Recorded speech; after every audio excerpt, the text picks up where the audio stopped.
Salut. Alors aujourd'hui, je veux juste vous montrer, j'ai reçu ça de la part de Cloud of Vapor, deux atomiseurs que j'ai commandés il y a une semaine, un peu moins. Donc c'est une petite enveloppe dans laquelle il y a une plus grande enveloppe. Tout ça pour y mettre deux petites choses comme ça, avec une petite carte de visite de chez Bruce, le President. Et aussi une petite facture qui est très sympa avec un mot manuscrit en disant merci pour ta commande et à bientôt. Donc c'est assez sympa. Donc c'est des 510 en fait hybrides, donc qui ressemblent à la description qu'on peut avoir du HH357. Voilà, c'est un bridgeless, low resistance, ça fait 1 ohm 5 et on va le tester. Alors j'ai testé avec une batterie neuve, avec un mode tout simple, le 510N,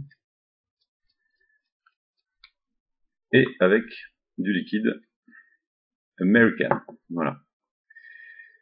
Alors normalement ça devrait envoyer très très fort, beaucoup de hits, ça devrait préserver les saveurs, comme ce qui est dit sur le petit texte que je vous mettrai après, la traduction en fait de chez COV. Écoutez, on va voir ça. C'est une batterie chargée à bloc, 3 volts 7, donc atomiseur, voilà, 510 hybride, qui est censé intégrer donc le matériel d'un 306 avec le flux d'air qui a été revu, tout ça mis dans une capsule de 510. Alors on va voir ça.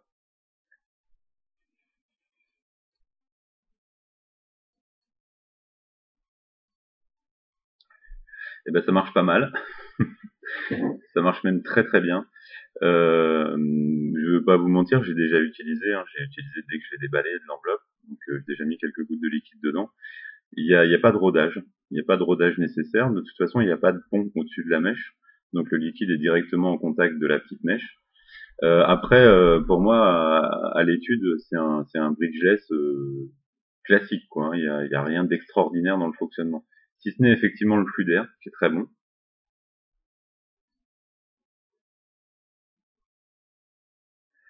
Pas besoin de prendre des tafs énormes pour avoir un bon hit. Je suis en 18 mg.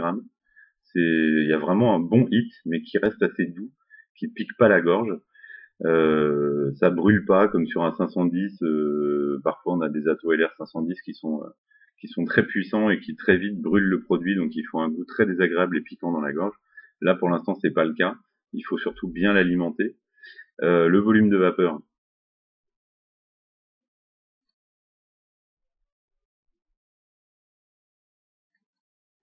il est pas mal. Vous pouvez le constater vous-même. Il est très très satisfaisant.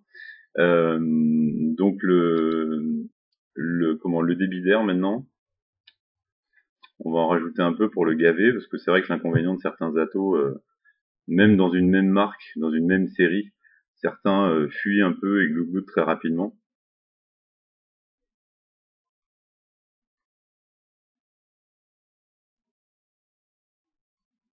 Celui-là, c'est pas le cas.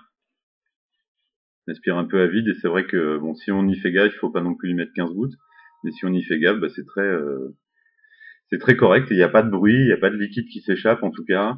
On va vérifier quand même. Non, effectivement, rien ne s'échappe du bas de l'Atto. En plus, ils sont siglés, bon, ce qui est pas mal. On voit que c'est marqué LR dessus, on voit que c'est marqué Vapage dessus. C'est sympa, c'est assez discret, c'est assez joli aussi. On voit que c'est assez bien fini. Et voilà. Pour terminer, simplement donc il y a deux choses. Pour moi, il y a un point négatif quand même. Il en faut bien. C'est que ça consomme à mort. Ça consomme en batterie.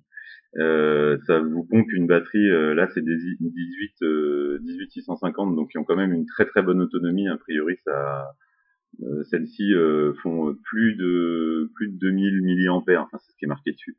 Mais j'en ai descendu une ce matin, rien qu'avec l'Atto. Et puis en liquide aussi, fatalement ça chauffe plus fort, ça envoie plus de vapeur et plus de heat, donc ça consomme aussi beaucoup plus fort. Si j'ai un tout petit conseil, du haut de ma toute petite expérience, si j'ai un petit conseil à vous donner, c'est de laisser en permanence l'atomiseur humide, mais de pas mettre trop de liquide en même temps. Alors que moi, ce que je fais depuis ce matin, je l'ai testé de différentes façons, c'est qu'en fait, je mets 2 gouttes, voire 3 gouttes maximum, mais très régulièrement. Donc ça évite de noyer l'atto. De toute façon, il fuit pas. J'ai essayé d'en mettre beaucoup, ça fuit pas, mais ça évite au moins de le noyer, donc le rendement est toujours bien. Et puis ça permet de le garder toujours humide, quoi. Donc, en résumé, une très bonne alternative, je trouve. J'ai pas essayé le 357, mais une très très bonne alternative. En tout cas, au Cisco que j'ai pu essayer en 1,5 V et au 357. Voilà. Donc, merci à vous et puis à très bientôt. Ciao.